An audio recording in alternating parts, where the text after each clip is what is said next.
बिस्मिल्लाहिर्रहमानिर्रहीम। अस्सलाम वालेकुम दोस्तों। जो पाकिस्तान में आजकल एक महंगाई की शरह चल रही है, जो महंगाई की लहर है, कुछ बात आज इस पर करने जा रहा हूँ। तो प्लीज़ मेरी वीडियो को लास्ट तक देखिएगा ताकि आपको जो मैं आपके लिए छोटी सी इन्फॉर्मेशन लेके आता हूँ वो आपको समझ आ सके। और प्लीज़ मेरे चैनल को सब्सक्राइब कर लें ताकि मज़ीद अच्छी वीडियो आप देख सकें। तो चलते हैं वीडियो की जानिब। Let's got start. नीचे दो तस्वीर दिखाई गई हैं ग्राफ वाली। इनमें जो पहला ग्राफ है 1960 से लेकर 2019 तक होने वाली महंगाई है, जिसमें सबसे ज़्यादा महंगाई ज़ुल्फ़िकार अली भुट्टो साहब के दौर में है। 1973, 1974 और 1975 वो मुसलसल 3 साल थे जब पाकिस्तान में महंगाई पाकिस्तान की अब तक की हिस्ट्री की सबसे ज़्यादा बुलंद सतह पर थी। इन तीनों सालों में महंगाई की शरह 20% से ज़्यादा थी और 1974 वो साल था जब महंगाई की शरह 26% से ज़्यादा थी। दूसरा ग्राफ मुख्तलिफ हुक्मरानों के दौर का है, जिससे ये पता चलता है कि इनके दौर में महंगाई कितनी हुई। दूसरे ग्राफ में बुनियादी तौर पर इन हुक्मरानों के दौर की महंगाई का ग्राफ है। तो इस ग्राफ में मुलाहिजा करें, जितने भी डिक्टेटर हैं इन सब के दौर में महंगाई जमहूरी हुक्मरानों के दौर के मुकाबले में काफ़ी कम थी। इसका ये मतलब बिल्कुल हरगिज़ नहीं कि मैं आपको ये कहना चाह रहा हूँ कि डिक्टेटर्स का दौर बड़ा अच्छा था या उनका ही दौर रहना चाहिए। मैं तो आपको सिर्फ ये कहना चाह रहा हूँ कि इस ग्राफ के मुताबिक और जितने हम शरह इसके मुताबिक जो डिक्टेटर्स थे जितने भी आज तक पाकिस्तान में है, जिसने भी हुकूमत की, ज़ियाउल्लाह का आगे, मुशर्रफ साहब आगे, इन सब के दौर में जो जमहूरी हुकूमतें हैं उनके मुकाबले में महंगाई काफ़ी कम थी। तो अब आप सोचे होंगे नवाज शरीफ के दौर हुकूमत की महंगाई को अलग-अलग क्यों मेंशन किया गया। इसको अलग से मेंशन करने की वजह नवाज शरीफ के पहले दौर में एवरेज महंगाई की शरह 8.8 और 2013 से लेकर 2018 तक जो दौर था उसमें महंगाई की एवरेज शरह 5.1 थी। इससे पहले कोई पटवारी या बुगजिया इसको लेकर लुड़ी डालने लगे कोशिश करते हैं। तो इसको बताता चलूँ कि महंगाई का मुआवजा किसी साल को बुनियाद पर किया जाता है। मसलन आज अगर 2020 है तो महंगाई का सालाना मुआवजा साल 2015 से करते हैं कि 2015 के मुकाबले में अब कितनी महंगाई हो चुकी है।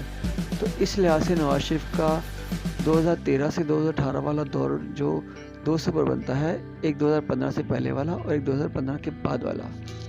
अब 2015 से पहले वाला सालों का माना 2005 से किया जाता है।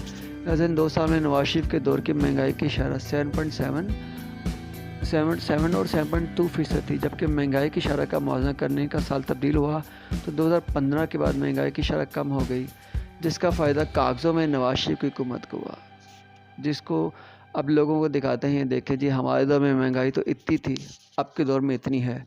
यहाँ भी 2 नंबरियाँ लगाते हैं। इसहाक डार की सारी मईशत सिर्फ हेर फेर और कागज़ों में नंबरों तक ही महदूद थी, जबकि ग्राउंड हालात पर पाकिस्तानी मईशत का बेड़ा गर्क कर दिया।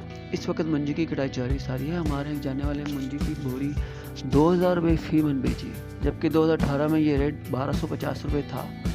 अब जब इस मंजी में से चावल अलग होंगे तो चावल का रेट भी बढ़ेगा। अब गवर्नमेंट अगर यहाँ रेट वाली 2 साल पुराने वाला 1250 रुपये लगाए तो किसान रोएंगे, क्योंकि उनका खर्चा पूरा नहीं होता। और किसान अपना रेट जैसे कि 2000 बेची लगाएगा तो अब लोग रोएंगे कि महंगाई बहुत हो गई है। मार्केट में चीज़ें महंगी होती हैं तो जहाँ इस महंगाई की वजह में इकनॉमिक फैक्टर्स आते हैं, वहीं एक फैक्टर ये भी होता है कि फैक्ट्रियों वाले चीज़ों की कीमतों पर हासिल बढ़ाते हैं। फैक्ट्रियों वाले कीमतों की चीज़ें इसलिए बढ़ाते हैं क्योंकि अपने एम्प्लॉयज़ की तनख्वाहें बढ़ानी होती हैं। इसके गवर्नमेंट टैक्स बढ़ती है तो इसलिए उन्हें चीज़ों की कीमतें बढ़ानी पड़ती हैं। ऐसे में आपको ज़माने के साथ चलने के लिए अपनी इनकम के मुतबादिल ज़राए ढूंढने पड़ते हैं। मसलन अगर आप दिमाग में ये चला है आपके दिमाग में कि ये आपको 2010 के रेट पर चावल या दवाइयाँ मिलें, तो फिर मेरा भाई अब गलत हैं। हमारे यहाँ एक गलत रवाज है कि हमारे घरों में एक कमाने वाला 10 खाने वाले होते हैं। लिहाजा जो कमा रहा होता है वो भी रो रहा था, जो कुछ नहीं कर रहा होता वो भी रो रहा था, जो वेला होता है वो भी रो रहा था, जो वेला बैठ के सिर्फ वो क्या कहते हैं पंजाबी में मंजियाँ तोड़ रहा था वो भी रो रहा होता है। ये मैंने इस तबके की बात की जो सारा दिन एंड्रॉयड मोबाइल से फेसबुक पर बैठ कर महंगाई के स्टेटस अपलोड करते हैं। आप एक सर्वे करवा लें कि पिछले 2 से 3 दिनों में जितने लोगों ने महंगाई पर पोस्टें की हैं उनमें से कितने लोगों के पास एंड्रॉयड मोबाइल से जहाँ से उन्होंने इंटरनेट का पैकेज लगाकर महंगाई के स्टेटस जैसे अपलोड कर दिए। अब आते हैं वो गरीब तबका जो कि वाकई इस महंगाई की वजह से मुश्किलात का शिकार है।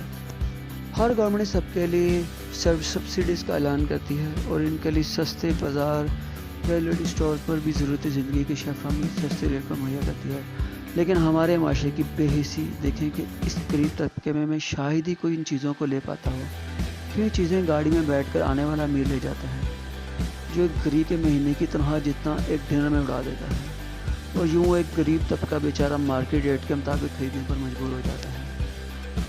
یوں وہ سبسڈی حق در افراد تک تو نہیں پہنچ پاتی، اس قوم کا المیہ ہے، افسوس کے ساتھ کہنا پڑا ہے۔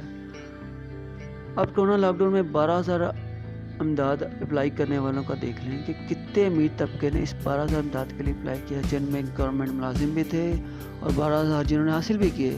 بیزر انکم سپورٹ میں بھی ان سرکاری ملازمت کا ڈیٹا نکالیں۔ ہم لوگ جانتے ہیں جتنے مرضی امیر ہوں لیکن نیتوں کے بھوکے ہی ہوتے ہیں، اور نیتوں کے بھوکے کبھی رجتے نہیں ہیں۔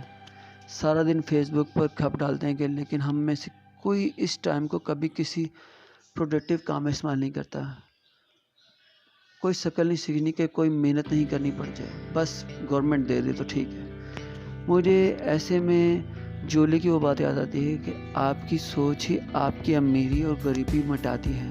جب اکانومی گروم کرتی ہے تو اس ملک میں مہنگائی ان ملکوں سے زیادہ ہوتی ہے جہاں کی اکانومی گری ہوئی ہوتی ہے، لہذا اگلے 2 سالوں میں اکانومی مزید گروم کرے گی، تو مہنگائی بڑھنے کی تو اس کے لیے بھی ابھی سے مستقبل کی فکر کریں۔ آپ جاپان کی اکانومی دیکھیں تو جاپان میں جا کر اشیاء خدمات کی قیمتیں دیکھیں۔ آپ چین جائیں، وہاں لیبر بہت سستی ہوتی ہے، لوگ اپنی ضرورت زندگی کو پورا کرنے کے لیے 2 نوکریاں کرتے ہیں، ورنہ آپ زمانے کے ساتھ نہیں چل سکتے۔ کینیڈا یا لندن میں رہنا پاکستان میں رہنے سے بہت مشکل ہے، یہاں ساتھ چلنے کے لیے ساری فیملیز کو کام کرنا پڑتا ہے، لوگ 2 جابس کرتے ہیں۔ کھپ ڈالنے کے بجائے اپنے متبادل انکم کے ذرائع تلاش کریں، اور ضروری نہیں ہوتا کہ اگر کوئی جاب کرتا ہے تو اس کو کاروبار منع ہے۔ تو میں جب جاب کرتا تھا، میں یہاں سے جاب کے لیے کم سے کم 30 کلومیٹر دور سفر کر کے جاتا تھا۔ اب تو میں چھوٹا موٹا کام بزنس کرتا ہوں، لیکن میں جب جاب کرتا میں آپ کو تب کی بات بتا رہا ہوں۔ جو میرے ساتھ اکثر لوگ جاتے تھے، جو دور سے جاتے تھے، وہ ساتھ میں وہ اسی لوگوں میں سے انہوں نے رکشہ لے کر رکھا ہوتا تھا، وہ یہاں سے بھی سواری بٹھا کے لے جاتے تھے اور واپسی بھی لے کے آتے تھے، تو اس طرح وہ جاب کے ساتھ ساتھ اپنی یہ بھی انکم اچھی خاصی کما لیتے تھے، تو یوں ان کو فائدہ ہو جاتا تھا۔ تو میرے کہنے کا مطلب یہ ہے کہ اگر آپ جاب کے ساتھ اپنا کاروباری بھی ذہن تھوڑا سا بنا لیں تو آپ حکومت پر اور مہنگائی پر تنقید کے بجائے تھوڑا سا خود کو بھی دیکھیں تو انشاءاللہ آپ کو کافی افاقہ ہوگا۔